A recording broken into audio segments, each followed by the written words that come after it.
বন্ধুরা, আপনারা কি জানেন স্টিভ জবস যিনি অ্যাপল কোম্পানি তৈরি করেছিলেন তাকে নিজেরই কোম্পানি থেকে বের করে দেওয়া হয়েছিল। ভাবতে পারেন, যে মানুষটা আইফোনের মতো যুগান্তকারী প্রোডাক্ট তৈরি করে বিশ্বে এক প্রবল আলোড়ন সৃষ্টি করেছিলেন, তার জীবনেও এমন ব্যর্থতা এসেছিল। কিন্তু জানেন ভাগ্যের কি পরিহাস, এই ব্যর্থতাই তাকে নতুনভাবে ঘুরে দাঁড়ানোর অনুপ্রেরণা দিয়েছিল এবং শেষে তিনি ফিরে গিয়ে আবারও এক নতুন ইতিহাস তৈরি করেছিলেন। আজকের এই ভিডিওতে আপনারা জানতে পারবেন স্টিভ জবসের ব্যর্থতা থেকে আমরা কি শিখতে পারি এবং কিভাবে তা আমাদের জীবনের জন্য কাজে লাগাতে পারি। ভিডিওটি শেষ পর্যন্ত দেখবেন, কারণ এই গল্প হয়তো আপনার জীবনকেই বদলে দিতে পারে। স্টিভ জবসের ব্যর্থতা। স্টিভ জবস যখন 21 বছর বয়সে অ্যাপল কোম্পানি শুরু করেন, তখন তার কোনো বড় ডিগ্রি ছিল না, কোনো বড় অফিস ছিল না, ছিল শুধু তার দৃঢ় সংকল্প ও দুচোখ ভরা স্বপ্ন।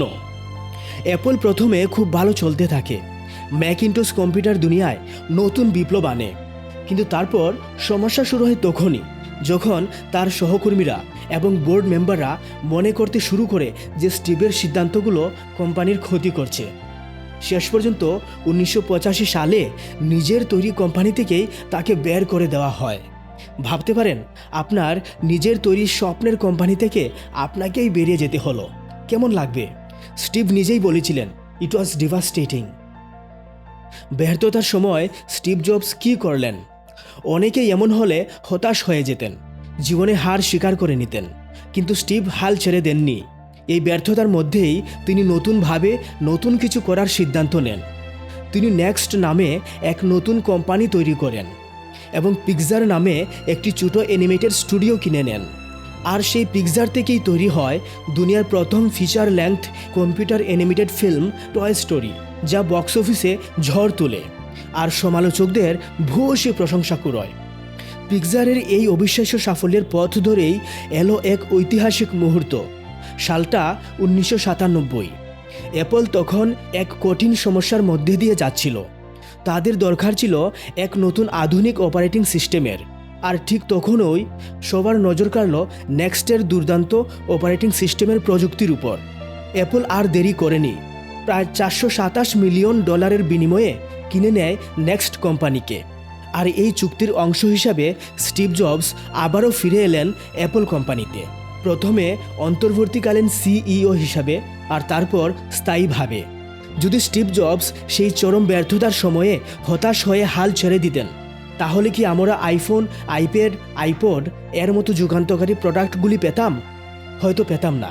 পিক্সারের মতো অসাধারণ স্টুডিওটিও হয়তো তার পূর্ণ সম্ভাবনা দেখানোর সুযোগ পেত না।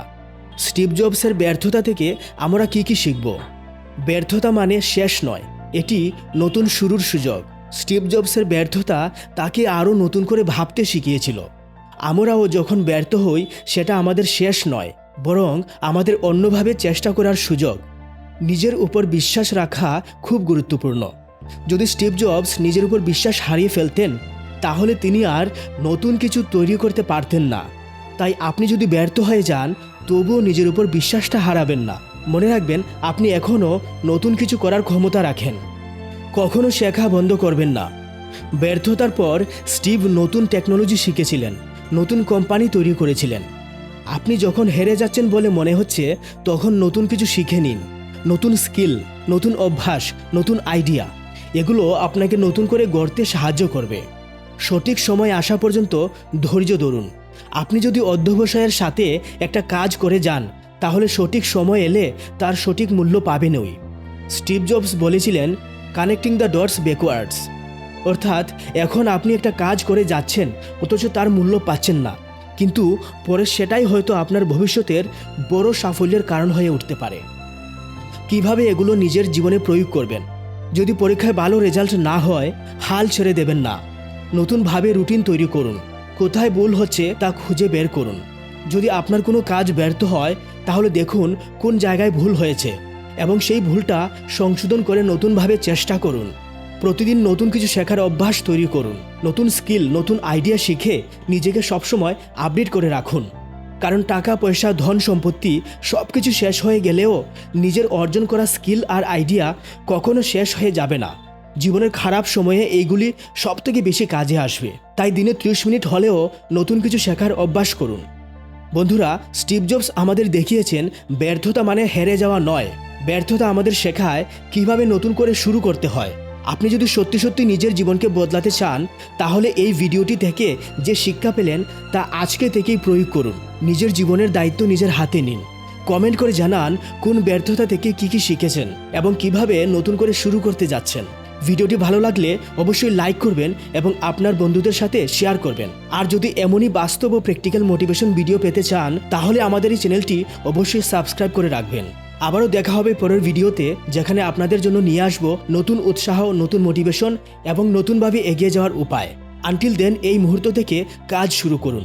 আর মনে রাখবেন, আপনার সাফল্য আপনার নিজের হাতেই।